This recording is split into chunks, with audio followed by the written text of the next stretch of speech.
welcome to our true crime segment. Oh dear God! What the fuck? And Ryan, let's get it. All right. Well, we've been behind the camera too long, and we are here for the true crime segment. The last one you're gonna get for the year. In fact, we won't be back. I know we won't be back for quite a while. Yeah. Not until January 15th. So, enjoy us while you have us, and you'll be seeing some specials from us. So that's cool. But just to let you know, just to let our fans know. But we're gonna cruise right into what's been going on in the league or leagues this fine week, and we're gonna start off with like that holiday vibe there, y'all.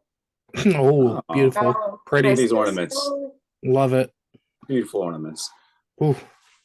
America's finest. I do my best. Okay. So we're gonna roll right into Ryan's segment here, and also we wanted to make a note to our fans, and we'll bring it up again at the end of the show. But if you want to be a part of our Christmas or New Year specials, just send us a tweet to our X account, the Forkball, with either what you want included or just to let us know that you want to be included, and we will make sure to facilitate that. We would love to have some fan interaction, but instead we need to see some other unhealthy fan interaction. So Ryan, it's your time to shine. So tell us about Franco and Perry. Okay, let's start off with Corey Perry. This happened last month. We didn't get to touch on it. Unfortunately, we kind of cruised through a couple of true crimes due to a lack of time. But Blackhawks released Corey Perry after putting him on, I believe it was conditional waiver, Caleb. Yeah. Okay, yeah. Well, I'm asking you because you're the Blackhawks fan, so. Yeah. Yes. Okay. So GM Kyle Davidson, the front office was alerted that Corey Perry was committing possible misconduct during a team trip, which involved the trip to Columbus. When this happened, they were facing the Blue Jackets. This led to an internal investigation, resulting in the team waiving 38-year-old Corey Perry. Davison took 10 minutes to speak with reporters addressing the team's decision. The initial statement included Perry engaging in unacceptable conduct. The conduct was in violation of the terms of his contract and internal policies that are supposed to promote professional and safe work environments. However, the details of the conduct were not disclosed. When Davidson was asked if the issue was criminal or could possibly be, he responded, "It's a workplace matter." End quote. The team was notified of allegations during the trip to Columbus, as I said. Perry made the trip with the team, and the incident occurred that day involving a team employee. So for all of you peddling the rumor that it was Bedard's mom, you're wrong. By alluding to what it could be without specifically saying it, it makes him sound like he's like Jack the Ripper and like an intensity of badness. And then when they said it's a workplace matter, when they asked if it was criminal, like those two things are not like mutually exclusive. It kind of, I don't know, it led me to believe that he was being an asshole to an employee of the team, or he was being little boy being a Mel Tucker, which is more likely. But I mean, I won't throw the shade until I know. But boy, when they allude to what it could be instead of saying it, like it really sounds bad. Yeah, and still to this day, like this was a month ago. This was before Thanksgiving. I believe it was. Still no notice of no update on what he did. We gotta to get find him out, released. Corey. We gotta find out. Just Like wait. Corey, Mr. Perry, please let us know what you did to get thrown off of a terrible Blackhawks team. Easy. Easy. His Easy. expression, he's giving you side eye. I don't know how well we're gonna do with Man, that. I remember Corey when he like first came in the league. He used to be my favorite player. He used to be my least favorite BTE is a player. real bear. Anyway, there you go. Anyways, that cup lasts forever in Anaheim, Corey. But moving on to our resident perv, The PDF file. the PDF file, Mr. Franco, Wanda Franco, Thunder. Vander Franco, yes, of the Tampa Bay Rays. We must have missed this from last month, November 2nd. For those of you who don't know, Wander Franco has been on administrative leave since middle of August or beginning of August for misconduct in the Dominican Republic with multiple underage women. Girls. Whatever. Girls. Yeah, not women. Yeah, they weren't women. They were Not girls. women. It was Definitely girls. It was girls. Yeah, we covered him back over the summer, I believe it was, right? His little chin strap here is gross. That's what lured them in. Yeah, and the braces. They're like, oh, he has the same thing all the kids in class have. He just kind of looks like a PDF file in this picture, to be quite frank. He does. It's the chain too. Like he screams, "I drink Monster" and punch walls. It's All the right. Dominican All right. version of a Kyle. So a wander. Don't be a wander. All right, Oh boy. Mr. Franco, we're gonna cover you right now. So he was accused of multiple misconducts with underage girls in the Dominican Republic, causing an investigation into his PDFness. So therefore he was placed on paid administrative leave since August 22nd. He's being investigated within the United States and excuse me, and in the Dominican Republic. The Dominican Republic, however, is going to be a little more dropping the people's elbow on him than the United States would. But yeah, November 2nd comes around, and in an effort to make a procedural move, the Rays, Tampa Bay Rays, reinstated the shortstop to the 40-man roster. Because we were discussing if they didn't do that, then other teams would be able to, in the off season, would be able to get him, right? Like you can only get administrative leave like during the season. If they don't add him back to the 40-man, I'm not sure how that all works. If I'm not sure that they even needed to do that. Well, if they don't add him back to the 40-man roster, I believe it messes with his pension type thing. Like we wouldn't want to do that. Yeah, it messes with his service time, and in the long run can hurt the team with his status on the roster, because in terms of like arbitration and all that, something like that, as well as contract control, I think. Okay. Because if he's not on the 40-man roster, it uses depending on how many he has, it uses up a contract move, which brings him to the minor leagues. And it also puts him on, I think it puts him on waivers as well. And he would have to clear waivers, and it's a whole pain in the ass headache that the team didn't really want to do.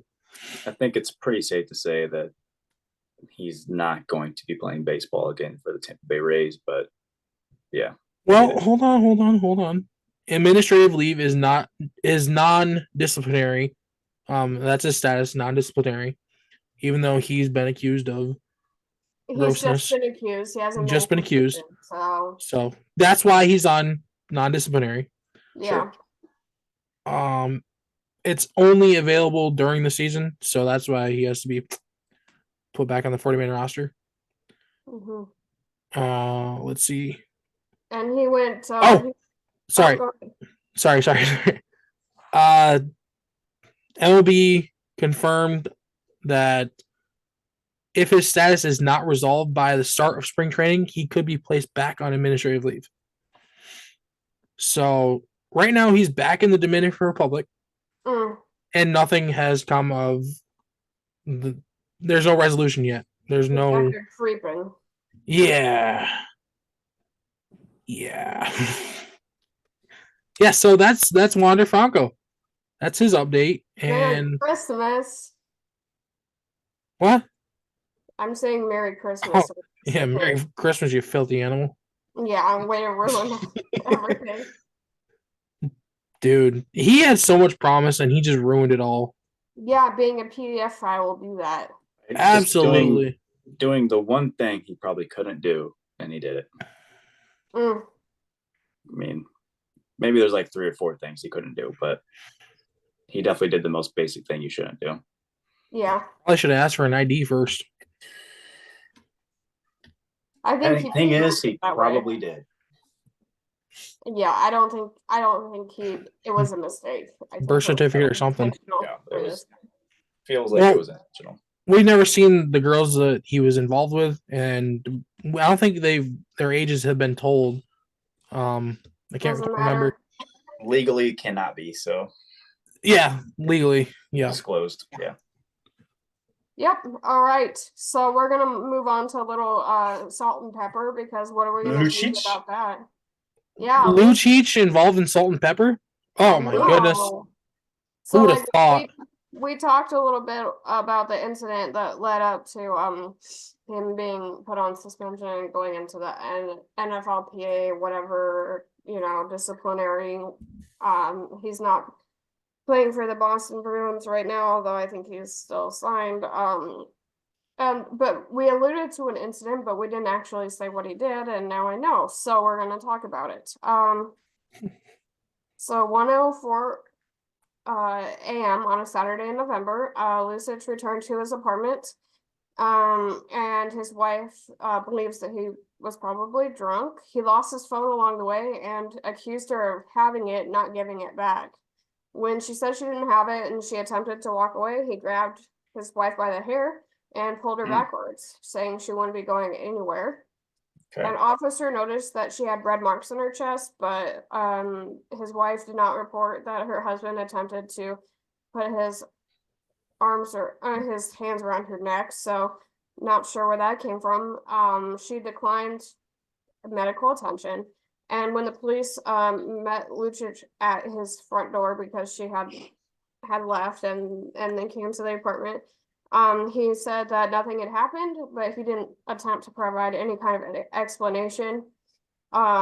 The police escorted him to the upper floor of the apartment for clothes before they detained him, and they witnessed a broken lamp in the bedroom with what appeared to be shards of glass on the floor. And he was charged with salt and pepper and battery on a family member. So there's that. This is Jerry Jones 30 years ago, which I just think is kind of funny because he still looks super old. But yeah. So anyway, his alleged daughter is refiling the lawsuit, just like the judge told her to. It was partially dismissed a month ago, but now she's refiled and resubmitted, so she is not letting go of anything. So we get to find out if he was a dirty, dirty man or not. Adam Pac-Man Jones here, he reached this week, he reached a plea agreement on the charge related to his little 9/11 meltdown in the airport. As a part of the plea deal, he was supposed to be sentenced to jail for 30 days. But if he acts right at that airport, not any other airport, just that specific airport, for 2 years, the sentence will be suspended. So a little resolution on that. Mel Tucker here. So if you're curious about where the Michigan State University student dollars are going, it's going to Mel Tucker. Well, his mess anyways. The university shelled out over $500K in just the first 2 months of the secondary Tucker investigation. A little over half of the funds are going to investigate into who leaked the identity of Mel Tucker's victim, because that's illegal. And 200K of that money is going to protect the person on the board of trustees, chair, Rima Vassar, who is believed to be the person who's leaking that information. So that's ironic.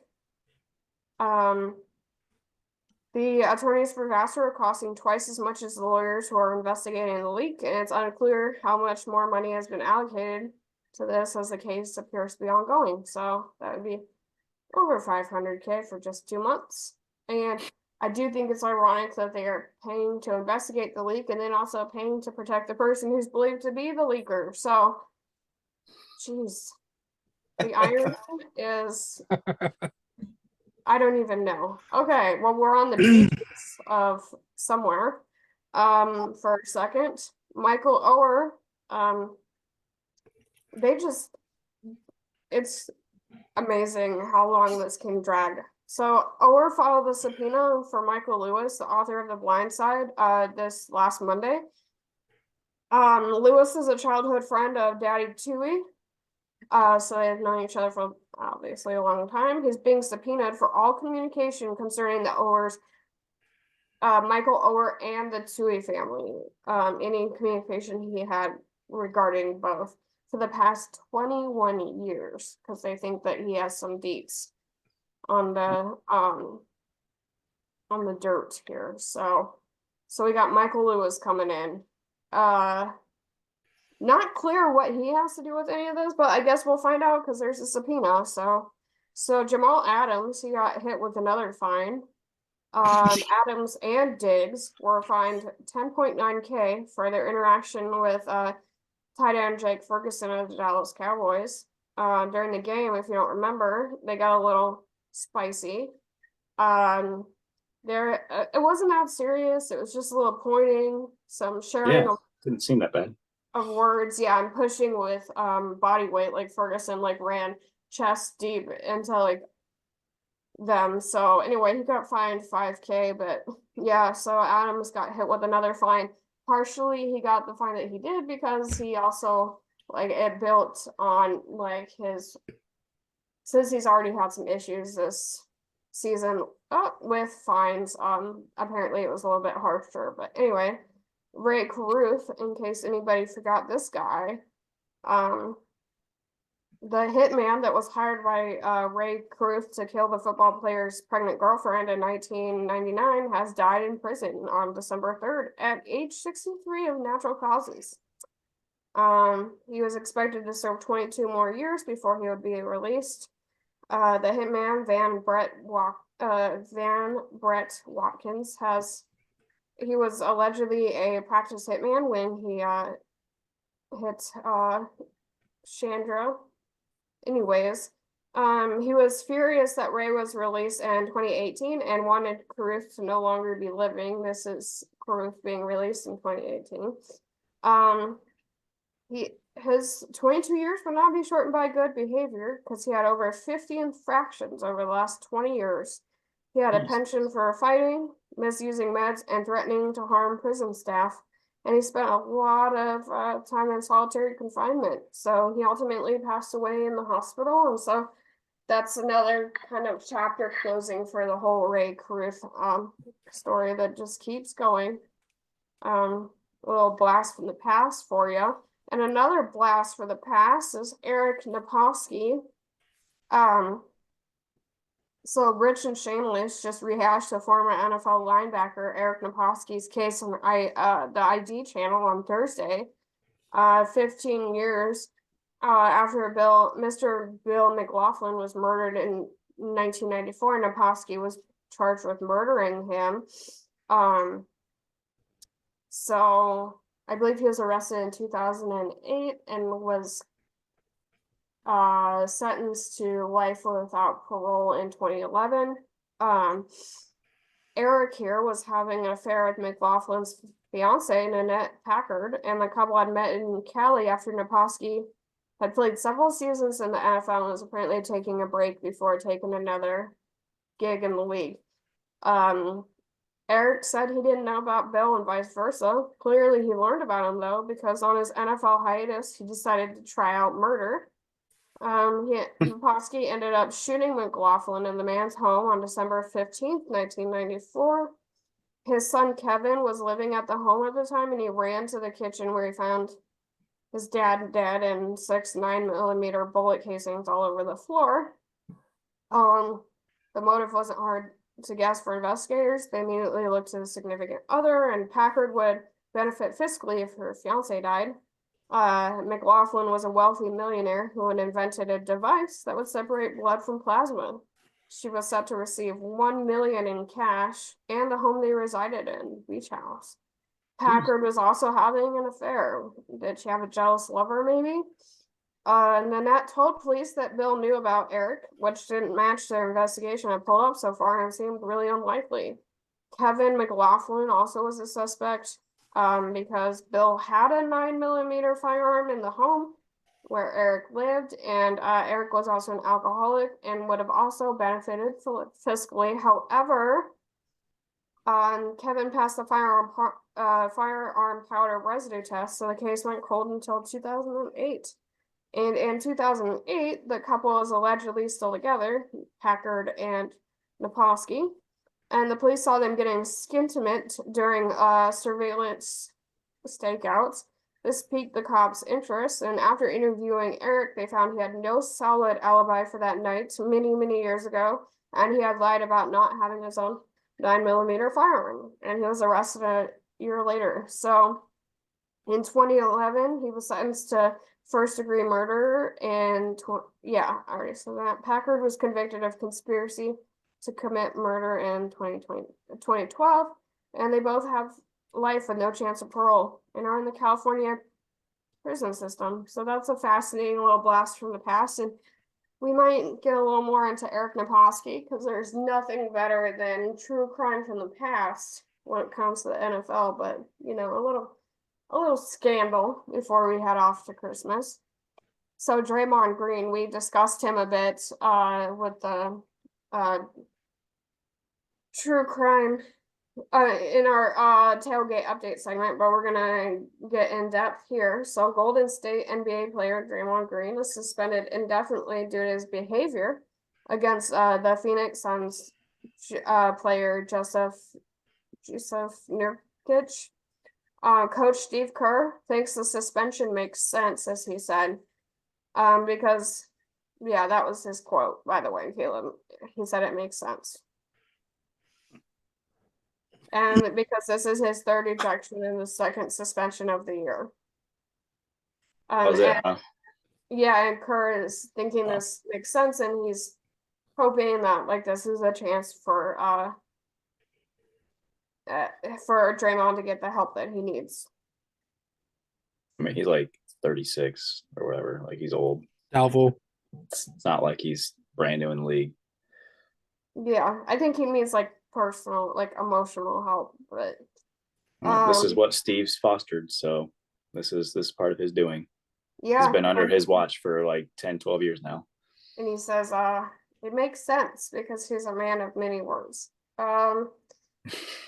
Let's see here. So for the most recent incident, Draymond says that Nurkic was pulling his hip.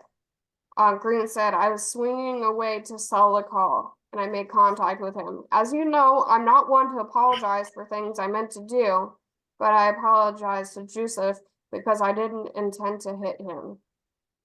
Last month, Green was suspended for 5 games after putting Minnesota Timberwolf Rudy Gobert into a chokehold. He stepped on Sacramento Kings Domantas Sabonis in April of 2023 after Sabonis grabbed his leg while Sabonis was on the floor, which was a technical foul for Sabonis, but then was a suspension because Green stepped on him while he was on the ground. He got suspended for the 1 game. He was suspended again in March of 2023 after getting his 16th technical foul of the season. In prior years, he was suspended for 1 game in 2018 for a confrontation with his own teammate, Kevin Durant. He was also suspended for 1 game in 2016 when he famously hit LeBron James in the groin. LeBron James. Right. LeBron James. Yeah, there's Alabama coming out. Okay, it's not clear why he went many years without outbursts and then had several in 2023. But the coach and I hope that and well, he feels that this is a good opportunity for Draymond to get the help that he needs, and hopefully he does. So there we go. Yeah. I mean, if you don't get that temper under control, we'll be hearing about him doing some salt and pepper or something. So we don't need that. Yeah. But his days are probably numbered in the NBA, even though like a permanent suspension or whatever like doesn't actually mean that, but like because I guess he could like win himself back into the league with good graces if he shows like, improved behavior, but that seems complicated and pretty much impossible for this guy. So, there you go. That's Draymond and Hey, Julie, do you want yeah. to add just one person to this maybe? Okay. You remember that security guard for the Eagles got into that fight with Fred Warner or Yeah. whoever it was? Yeah. Well, he just received a ban and will have no sideline access for the remainder of the regular season. So big Dom, security chief Dom was it DeSandro? Yeah, he's no longer allowed on the sideline for the rest of the year. I can see that. At least they're not hitting him with a 25K fine because that would be a little harder than a football player to pay. Did Frederick or was it Greenlaw he got in there? I think it was Greenlaw. Did big old Dre? Did Dr. Dre get his fine for attacking a security guard? I didn't hear anything, but maybe. Of course not. Why would he? He's a Niner.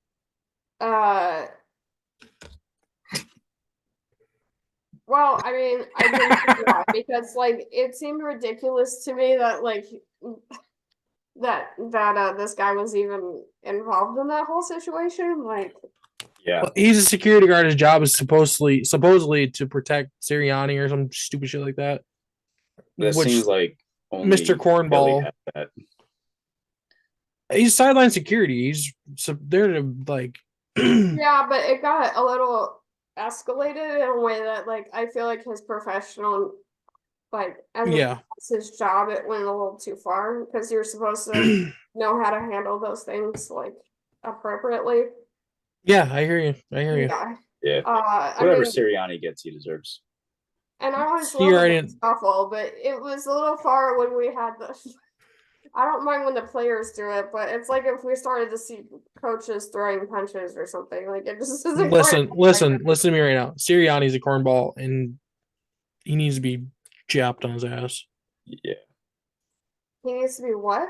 Dropped on his ass. I cannot stand Nick Sirianni so much. Oh my goodness. So you're like the guard should have just left him? Yeah, the guard should have been like watching the stands.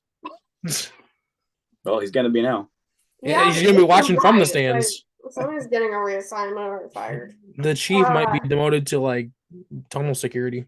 So somebody else is also not saying Merry Christmas besides Wander Franco's victims, and that would be this guy. That's right. Ho ho no. No.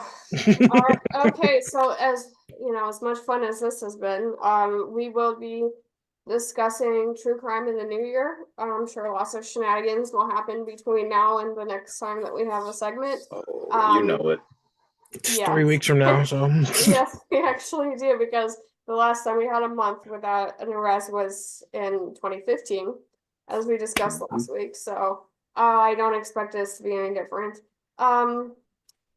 Yeah, so again, if you as a fan want to be a part of our New Year's special or Christmas special, want to contribute in any way to either, definitely like send us a DM to the Forkball on Twitter and we will, or X, and we will make sure to accommodate that. We love any interaction.